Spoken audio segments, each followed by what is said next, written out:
तीसरी बात यह है कि आज वजीर आजम ने कहा अपने तकरीर में कि आरएसएस मुल्क की जंग आज़ादी में हिस्सा ली। मैं सुन के परेशान हो गया कि ये कहां से ये स्टोरी बना रहे। हमारे वजीर आजम लंबी लंबी छोड़ते अब सारी दुनिया जानती, मगर ये बोलना वजीर आजम का कि आरएसएस मुल्क की आज़ादी में हिस्सा लिया, तो मेरे को थोड़ा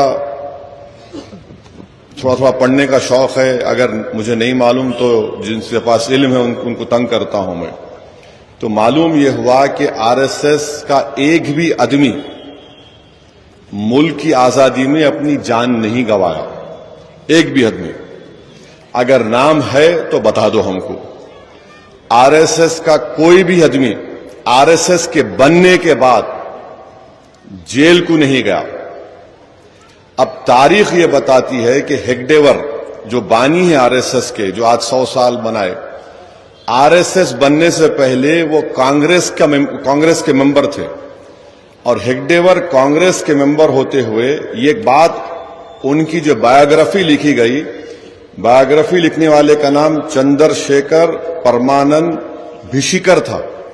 तो उस वक्त हेगडेवर ने, जब आरएसएस बनी नहीं थी, वो अंग्रेजों के खिलाफ, और एहतजाज किस पे करे, खिलाफत मूवमेंट की ताईद में हेगडेवर थे, समझिए आप।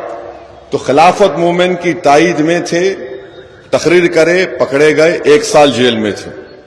उसके बाद महात्मा गांधी ने क्या कहा था कि जो कोई भी अंग्रेज उसको गिरफ्तार कर रहे हैं वो वकील नहीं ठहराएंगा, वकील नहीं ठहराएंगा।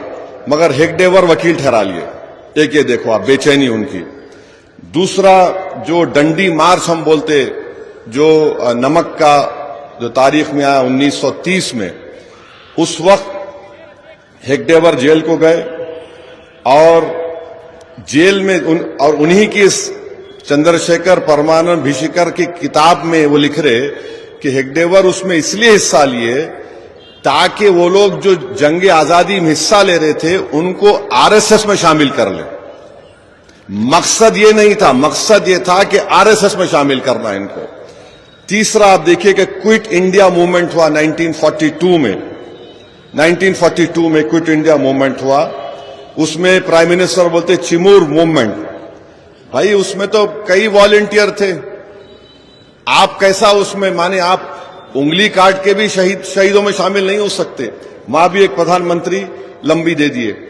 ब्रिटिश अंग्रेजों के जो आर्काइव्स है, यानी उनका जो रिकॉर्ड है, उसमें उन्होंने लिखा कि आरएसएस के वर्कर कभी हिस्सा नहीं लिए और उनसे हमको खतरा नहीं। अंग्रेज लिख रहा जो खाबिज था।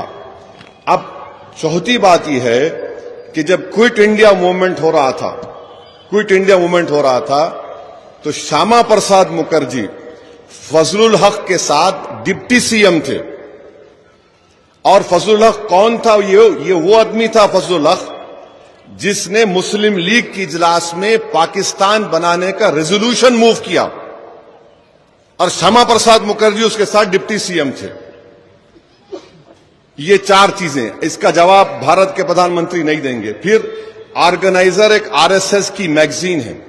1947 14 अगस्त आरएसएस अपनी मैगजीन में लिखा कि ये जो हमारा तिरंगे के 3 रंग है, 3 रंग है ना, उसमें लिखा कि ये जो 3 रंग है ये अशुभ है, अशुभ है कहा। ये एक बात हो गई। ये भी हमारे प्रधानमंत्री को मालूम, मगर डाल दे रहे हैं, गुगली डाल रहे।